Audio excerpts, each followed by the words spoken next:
ছি। তাই আল্লাহ তাআলা বলে দিলেন, তোমরা আমার নবীকে ফলো করো, তোমরা আমার নবীকে ভালোবাসো, এর রেজাল্ট হবে তোমরা যেন আমাকেই ভালোবাসলে। জোরে বলেন একবার। আচ্ছা, আল্লাহকে ভালোবেসে নিলে রেজাল্ট কি হবে গো? রেজাল্ট হবে গুনাহ মাফ হয়ে যাবে। তারপরে কি হবে গো? জান্নাত পাওয়া যাবে। জোরে বলবেন। আল্লাহ রাব্বুল আলামিন তাই নিজের নামের সঙ্গে নবীর নাম রেখে দিলেন। নামাজের মধ্যেও, রোজার মধ্যেও, আরশে মুআল্লাতেও, ফেজাতেও, গগনেও, মসজিদেও, মাদ্রাসাতেও, এমনকি লা ইলাহা ইল্লাল্লাহ এই শব্দটির পাশেও রয়েছে মুহাম্মাদুর রাসূলুল্লাহ।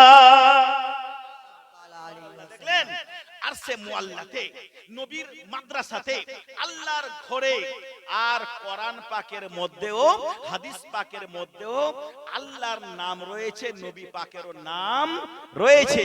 আর যখন আমরা নামাজ পড়ি দাদা, সুবহানাল্লাহ, নামাজটাকে এমন ভাবে সাজিয়েছেন যে লোক শুধু আল্লাহ আল্লাহ করেই যে পার পাবে ওইটা কিন্তু না, আল্লাহই তৈরি করেছেন। এ বান্দা, হুঁশিয়ার হয়ে যাও, তোমরা আমাকে খালিক বলে সাজদা করবে ঠিক আছে, কিন্তু আমার বন্ধুকে প্রেম ভরে দরুদও পাঠাতে হবে। জোরে বলেন সুবহানাল্লাহ। तो मेरा सर झुकता है अल्लाह के लिए और मोहब्बत का दिल झुकता है रसूलुल्लाह के लिए। दिल झुकता है मोहब्बत की रसूल के लिए, और सजदा मेरा होता है अल्लाह को खालिक मानने के लिए, क्योंकि अल्लाह ने मुझको पैदा किया। चूंकि अल्लाह ने मुझको पैदा किया, मगर किसके वसीले से पैदा किया? बोलिए बोलिए, नबी के वसीले से। नबी ना होता मस्जिद ना होती, नबी ना होते आसमान ना होता, नबी ना होते जमीन ना होती, नबी ना होते कुरान ना मिलता, नबी ना होते रमजान ना मिलता। और जब रमजान ही नहीं मिलता तो गुनाह फिर कैसे झड़ता? जब गुनाह झड़ जाता है तो बंदा मासूम हो जाता है। जब रोजा रखने वाला मरता है तो उसको जन्नतुर रैयान मिलता है। जोर से बोलिए, रैयान मिलता है। बेरादरने इस्लाम, জান্নাতের অনেকগুলো স্তর আছে, জান্নাতের অনেকগুলো স্তর আছে, তার মধ্যে জান্নাতুর রায়্যান এটা স্পেশাল ভাবে রয়েছে। কার জন্য? যারা রোজাদার ব্যক্তি। জোরে বলেন একবার সুবহানাল্লাহ। অনেকে বলে আমার গ্যাস হয়েছে, আমার ঢেকুর হয়েছে, আর কি হয়েছে, আর কি হয়েছে, কিন্তু ওই লোকটা আবার প্রশ্নি নিয়ে মুনিয়া কামাতে গেছে। ওই লোকটা আবার মাথায় ঝাঁপি, কি বলছে ওটাকে, ঝাঁপি, ঝাঁপি নিয়ে আবার দেখা হলো কি যে আপনার ধান কামাতে গেছে। লোকের কাছে বলছে ভাই আজকে আমার ধোয়া ডিগার হয়ে গেছে। আচ্ছা বলেন, আপনি ট্রেন স্টেশনে গিয়েছেন, বুঝতে পারলেন, স্টেশনে গিয়ে আপনি যদি নামাজ পড়েন, যোগী আদিত্যনাথ কি ভাববে যে লোকটা নামাজি মুসলমান, ঠিক কিনা আপনি বলেন? নরেন্দ্র মোদী কি ভাববে? লোকটা নামাজি মুসলমান, ঠিক কিনা বলেন? রামবিলাস পাসওয়ান কি ভাববে? যে নামাজি মুসলমান। চন্দ্রবাবু নাইডু কি মনে করবে? নামাজি মুসলমান। নীতিশ কুমার কি মনে করবে? নামাজি মুসলমান, ঠিক কিনা আপনি বলেন? ঠিক আছে, লোকেরা জানতে পারবে লোকটা মুসলমান, আর মুসলমানের চিহ্ন হচ্ছে নামাজ, যার জন্য নামাজ ছাড়া যাবে না। জোরে বলে সুবহানাল্লাহ। নামাজ যারা ছাড়বে তার রেজাল্ট কি হবে জানেন? একটা ওয়াকিয়া কিতাবে উল্লেখ রয়েছে, সুবহানাল্লাহ। ওয়াকিয়াটা হলো হযরত ওমর ফারুক আযম রাদিয়াল্লাহু তাআলা আনহু, দ্বিতীয় খলিফা, নবীর সাহাবী, জিনাকে দেখে জিন পরীরা কাঁপতো, জিনাকে দেখে কাফিরেরা ভয়ে কাঁপতো, জিনাকে দেখে আরবের লোকেরা ভীতস্ত সন্ত্রস্ত হতো, জিনাকে দেখে অত্যন্ত ভয় পেত।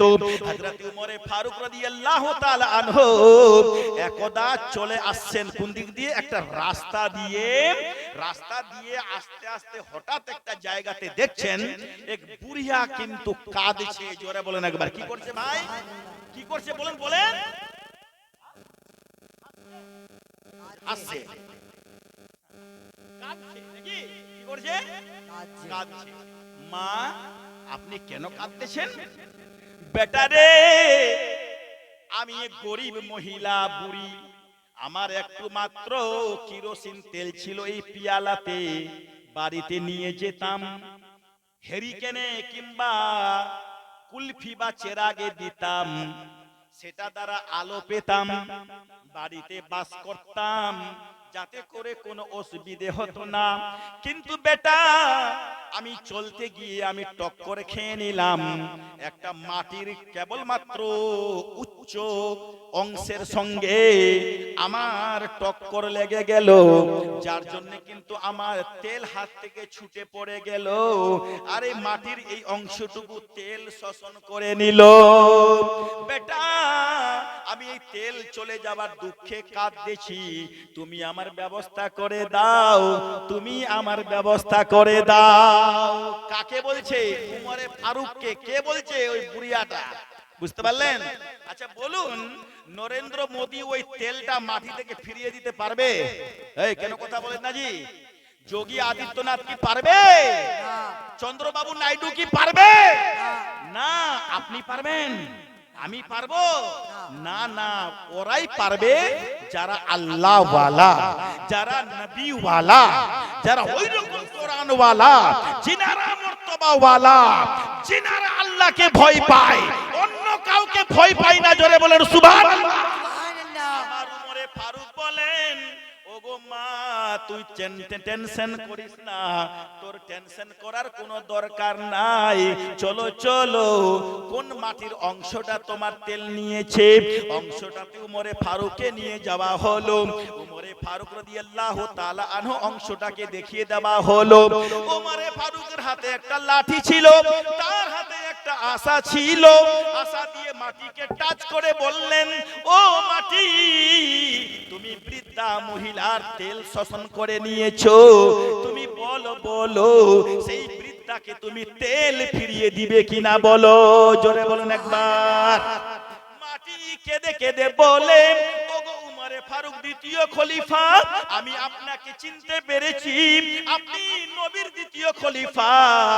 ইয়া উমরে ফারুক আজম, আমি তো তেল শোষণ করে নিয়েছি, আমি আবার কি করে সেটাকে ওয়াপাস দিতে পারি? আমার উমর রাদিয়াল্লাহু তাআলা আনহু ওই মাটিকে শাসন করে বলেন, জোরে বলেন একবার, এ মাটি শুনে নে, শুনে নে, তুই যদি এই বৃদ্ধাকে তেল ফিরিয়ে না দিস, তাহলে কিন্তু তোমার একটা ভয়ঙ্কর শাস্তি দেওয়া হবে। মাটি থেকে আওয়াজ বের হচ্ছে, ভয়ঙ্কর সেই শাস্তিটা কি হবে গো ওমর? দয়া করে একটু বলে দিন, দয়া করে একটু বলে দিন। উমরে ফারুক রাদিয়াল্লাহু তাআলা আনহু বলেন, ও গোরখপুরের বেনামাজিরা, ভালো করে শুনে নিন। ও গোরখপুরের লোকেরা, যিনারা আমরা নামাজ পড়তে উদ্যত নই, যিনারা নামাজ পড়তে আমরা উৎসুক নই, যিনারা আমরা নামাজ পড়তে আগ্রহী নই, যিনারা আমরা নামাজ পড়তে ইগার নই, ভালো করে কথাটা বুঝে নিন। এটা আমার ডান পকেটের কথা নয়, এটা আমার বাম পকেটের কথা নয়, এটা আমার উপরের পকেটের কথা নয়, কিতাবের কথা রয়েছে। জোরে বলা যাবে কি? উমরে ফারুক বলেন, ও মাটি, তুমি যদি বৃদ্ধাকে তেল ফিরিয়ে না দাও, তোমার এই তোমার বুকে গৌরখপুরের যদি কোনো বেনামাজি মরে যায়, কিংবা আরবের যদি কোনো বেনামাজি মরে যায়, কিংবা দুনিয়ার যদি কোনো বেনামাজি মারা যায়, সেই বেনামাজিকে তোমার মধ্যে কবর খুঁড়ে দফন করে দেওয়া হবে, তোমার ভিতরে দফন করে দেওয়া হবে। এই কথা শোনা মাত্রই সেই মাটির অংশটা এমন ভাবে চিল্লাতে শুরু করলো, এমন ভাবে কথা বলতে লাগলো, ওগো ওমর, তোমার পায়ে পড়ি, তোমার স্থানে আমাকে ঠাঁই দাও, তোমার চরণ তলে আমাকে জায়গা দাও। ওগো ওমর, সবই কিছু করো, কিন্তু আমাকে দয়া করে বেনামাজিকে আমার ভিতরে দফন করিয়েন না, আমার মধ্যে দফন করিয়েন না। ওমরে ফারুক রাদিয়াল্লাহু তাআলা আনহু সেই মাটির অংশটুকুকে জিজ্ঞেস করে, কেন কেন বলো না গৌরখপুরের বেনামাজিকে দফন করলে কি হবে, আরবের বেনামাজিকে দফন করলে কি হবে, নিহালপুরের বেনামাজিকে দফন করলে কি হবে, ইন্ডিয়ার বেনামাজিকে দফন করলে কি হবে, একটিবার বলে দাও। মাটি থেকে জবাব বের হচ্ছে, ও খলিফা উমর, আমরা মাটি যতদিন দেখলাম যত বেনামাজি মারা যায় তাদেরকে যখন কবর দেওয়া হয়, মাটির ভিতরে তাদের যখন আযাব হয়, আমরা মাটিরা সেটা সহ্য করতে অক্ষম হয়ে যায়। তাদের কান্না শুনে, তাদের শাস্তি শ্রবণ করে, তাদের শাস্তি পরিদর্শন করে আমাদের মতো মাটি সহ্য করতে পারে না। তাই ওমর গো, আপনি আমাকে অন্য শাস্তি দেবেন, কিন্তু বেনামাজিকে আমার মধ্যে দফন করবেন না। ও গৌরখপুরের বেনামাজিরা ভাইরা, আমরা তাহলে কি বুঝতে পারলাম বলুন না? আমরা তো এটাই বুঝতে পারলাম, বেনামাজি হয়ে যদি মারা যায় আপনার বিশাল বড় শাস্তি হবে। আপনাকে ওইখানে বেটি বাঁচাতে যাবে না, আপনাকে বেটা বাঁচাতে যাবে না, সেখানে পুতিন বাঁচাতে যাবে না, সেখানে নাতিন বাঁচাতে যাবে না, আপনার অর্ধাঙ্গিনী বউ বাঁচাতে যাবে না, আপনাকে খালি হাতে চলে যেতে হবে। জোরে বলেন। আচ্ছা বলুন তো আপনারা, ঈদের দিনেতে, কুরবানির দিনেতে আমরা বেটিদেরকে ভালো ভালো পোশাক দিচ্ছি কিনা একবার বলুন? কেন কথা বলেন না? দেখছেন, সত্যি আমি জনতা বহু জায়গাতে দেখেছি, বিহারে তো লোক খালি উথলে পড়বে, ঠিক আছে, ভবানী চোক মেদিনীপুরেও গেছি, সেখানে লোক একবার সুবহানাল্লাহ কোন জোরে বলবে, আর এখানে জবরদস্তি বলাতে হচ্ছে। তো কেমন মনে হবে এটা? মনে হচ্ছে বাংলাও কিন্তু অসুবিধা হচ্ছে মনে হয়। মানে ডিসটেন্সটা দূরে হয়ে গেছে, তো কিছু খারাপ মনে করিয়েন না, কিন্তু বলতেই পারি আমি, ঠিক আছে? অতবার মনে তো নিলে হবে না। না, বক্তা আপ্রান্ত চেষ্টা করবে জনতার মাথাতে কথাটা ঢুকিয়ে দিতে, ঠিক কিনা আপনি বলেন? আচ্ছা, আমি যে এতক্ষণ কথাগুলো বলছি, রাগ করছেন আপনারা? আচ্ছা, যদি রাগ করে থাকেন হাত তুলুন। যদি রাগ করে থাকেন তাহলে হাত তুলুন, তাহলে প্রমাণ হয়ে গেল কেউ রাগ করছেন না। আচ্ছা, কে কে রাগ করছেন না তাহলে এবার হাত তুলুন। এই দেখেন 10টা, হ্যাঁ, ওই ছেলেটা কিন্তু হাত নিচে করে দিল, তার মানে আধা রাগ করেছে, আধা কিন্তু বাদ বাকি সবাই হাত তুলেছে, তার মানে বাদ বাকিটা ঠিক আছে। ওই একটা ছেলে গালি হাত তুলতে তুলতে নামিয়ে দিল, তার মানে আধা রাগ আর আধা আনন্দ। যাক, শোনা বাবা, ধ্যান দিবেন। তাহলে এই ওয়াকিয়া দ্বারা আমরা কি বুঝতে পারলাম বলেন তো? নামাজ মাপ, দেখেন নাটা নাইটাও বলতে পারবেন না, নামাজ মাপ নাই, রোজা মাপ নাই, যাকাত মাপ নাই, হজ মাপ নাই, এটা আমরা কিন্তু অবশ্যই বুঝতে পারব। ঠিক আছে, এত বড় মসজিদ, আল্লাহু আকবার কাবীরা। আমি সেই হাদিসটা বলেছিলাম, নবী গো, মানুষ মারা গেলে কি করতে হয়, জীবিত ব্যক্তিরা কিছু করলে তারা পাবে কি না? আব্দুল মজিদ ইন্তেকাল করেছেন, আমরা ছোটবেলায় নিহালপুর থেকে এসেছিলাম মাটি দেওয়ার জন্য। আমি তখন পড়াশোনা করছিলাম, সেটা মুর্শিদাবাদ এলাকাতে। সুবহানাল্লাহ, এই আমার মামা জান জনাব হযরতুল আল্লামা মাওলানা জনাব আজিজুর রহমান সাহেব আমার ডান পাশে যিনি বসে আছেন, ইনি পড়াশোনা করছিলেন আমারই মাদ্রাসাতে। আমরা দুইজনেই পড়াশোনা করছিলাম, ইনি সিনিয়র ছিলেন, আমি জুনিয়র ছিলাম। ওই মামাজি আমার তখন থেকে আমাদের মুলাকাত বাড়ি ইনার বেজপুরাতে। সুবহানাল্লাহ, সুবহানাল্লাহ।